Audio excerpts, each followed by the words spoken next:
We're back talking about the war again, last bit. And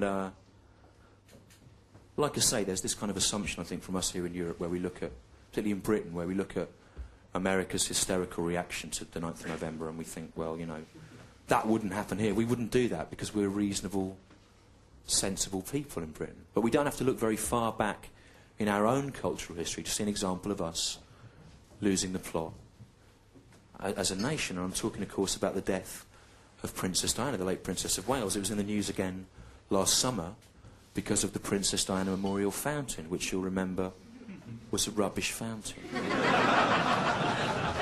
And fulfilled very few of the job description criteria of fountains.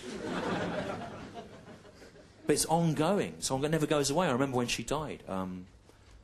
It was about 2 days before the state funeral. I went down to Kensington Palace, where Princess Diana had lived, to look at all the tributes left outside, you know. And in amongst all the bunches of flowers and sympathy cards and poems little kids had written and drawings and paintings people had done, whatever, in amongst all that, I honestly saw, and this is true, I saw a life-size inflatable model of E.T.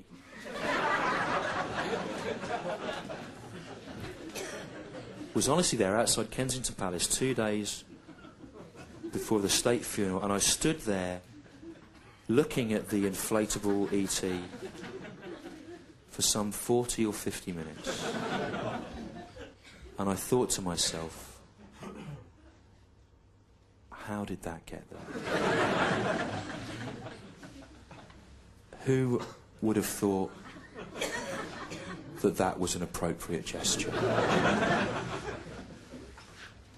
And I imagined a household somewhere on that awful autumn Sunday morning where perhaps a wife had woken up first and she'd watched the news and she went through to her still sleeping husband and she said, please wake up. I need you to wake up and be with me now. There's been some terrible news. I need you to get up, come in the front room and watch it on the television with me because I can't be alone. So please, wake up. But you know, he's asleep. He's asleep. He's going, what?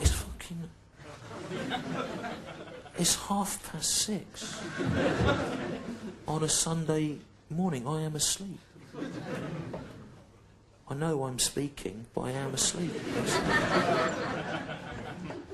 I don't want to get up. I'm asleep. So just, I know you're upset, but just say what it is. What is it? And she'd have gone, please, if you love me just this one time, just get up. And because it's an awful thing and I can't be alone. I need someone to comfort me and share. Just please, get up.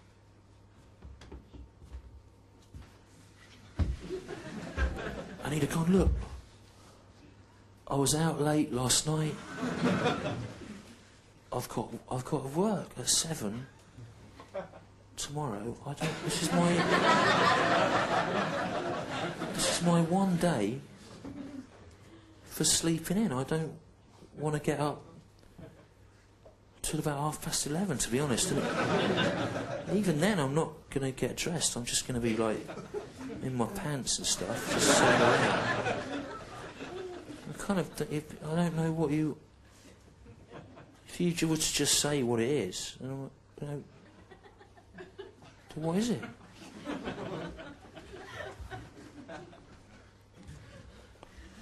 She'd have gone, Princess Diana, Lady Di, she has been killed.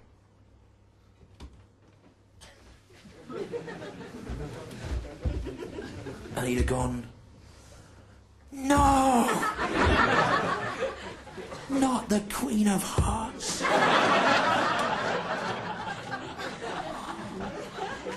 The Rose of England.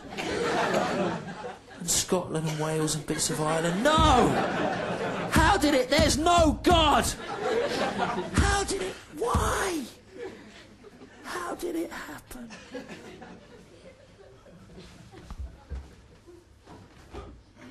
She'd have gone. Was in a car crash in Paris last night. They don't know the exact details yet. But she's dead. So presumably at that point he'd have got up, got out of bed,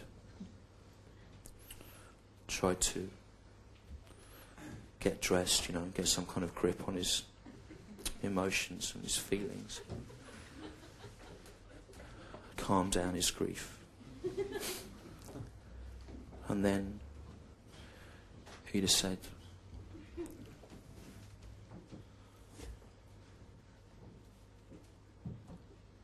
I'd better go out and get a life-size inflatable model of it.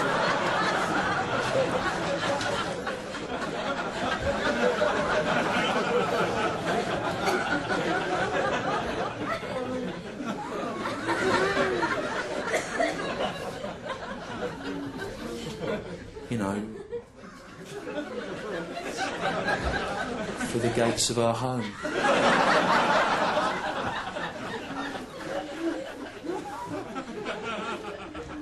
And his wife would have said yes. But you'd better hurry, because there'll be a rush on those. We don't want to be the only people not putting one there. And I was talking like this on stage in Croydon at the time it happened, and a bloke shouted out, "I was there! And I saw that! And it wasn't a life-size inflatable model of E.T. It was a life-size inflatable model of Alf."